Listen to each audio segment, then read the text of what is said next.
What's your most embarrassing story? No, I'm just kidding. What? I was like, ooh. What do you do to feel powerful? Ooh.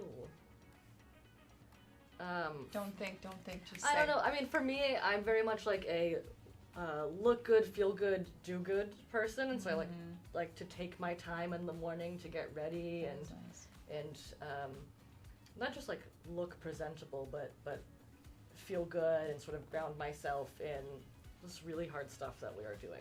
Yeah, I feel that. Red lipstick. Yeah, exactly. Right. Your turn.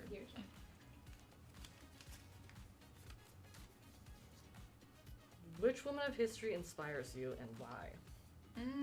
That's a good one. I was thinking about, I have a little sign in my office, not sure if you can see. This is United Farm Workers of America, and it's signed by Dolores Huerta. She signed Sharlett, Si Se Puede.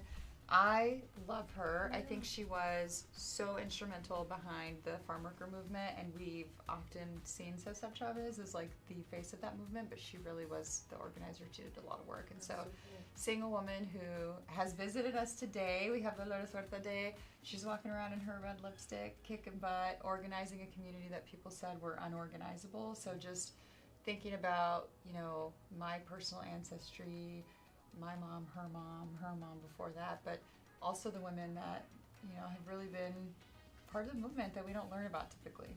That's awesome. That's a good answer. What is one thing you are proud of yourself for? Just one. Don't go crazy. You know, I am really proud of myself for just getting here, honestly.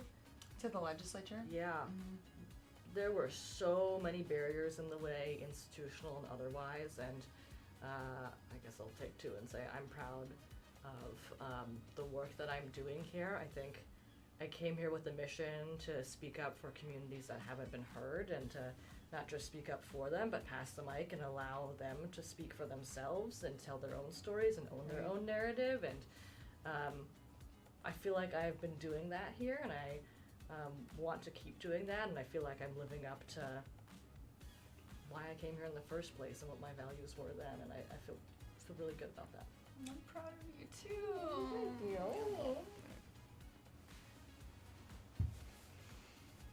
Oh. Are you proud of me? I'm very proud of you. I'm very proud of you. I'm nervous about these questions, so I'm a little like rigid around it. Let's see. Okay.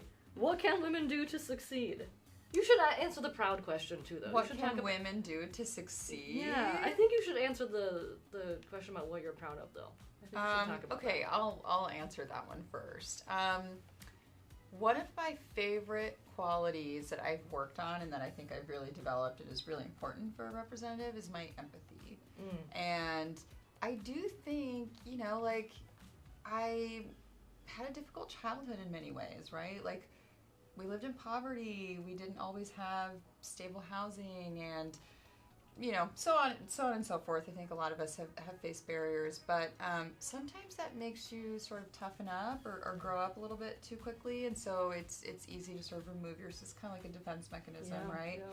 And so I had a hard time, I think, developing that sense of empathy, and I remember asking for it and being really intentional about it and wanting my heart to break for the things that needed change. And I feel like it's a really heavy burden to feel, but it's one of the things that makes us really good leaders. And so if we don't have it, if we start to desensitize, we won't be as effective, or we won't work with as much fervor. And so that's something that I think about a lot. I try to hang on to a lot. I want that humanity. That's my biggest hope, is that as we serve in these roles, that we don't lose that sense the longer we're here. I think that's a really important point to drive home. Yeah. We can't be siloed off from the rest of the world and other experiences. Yeah. Thank you for asking me that. Yeah, I'm very proud of you. Let's pick a different one. Okay, all right. Oh, no, you pick a different one. Oh.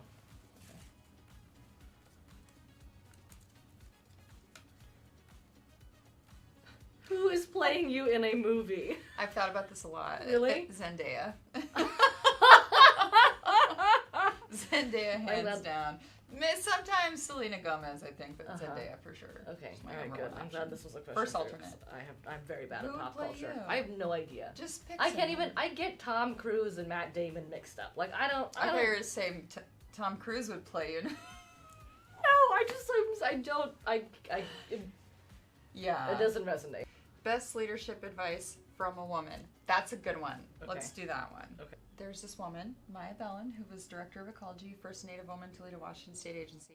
One of the things I learned from her was like not one particular piece of advice, but like there's all these like weird undercurrents, about like how people treat young women in particular, and like I just never saw anyone just like blatantly slap that stuff down, right? Like we had a meeting and someone came in and I was holding my own coffee and he's like, "Oh, are you getting the drinks? Can I get a Mai Tai?" And she was like, "You're a shit."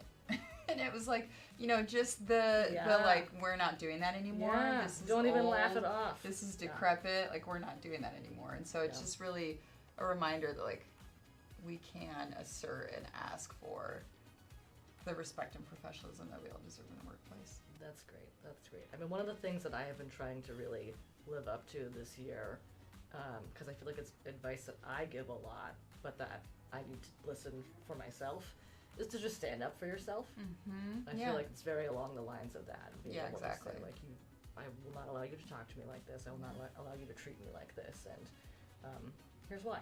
Yeah. Love that. Love that. So good.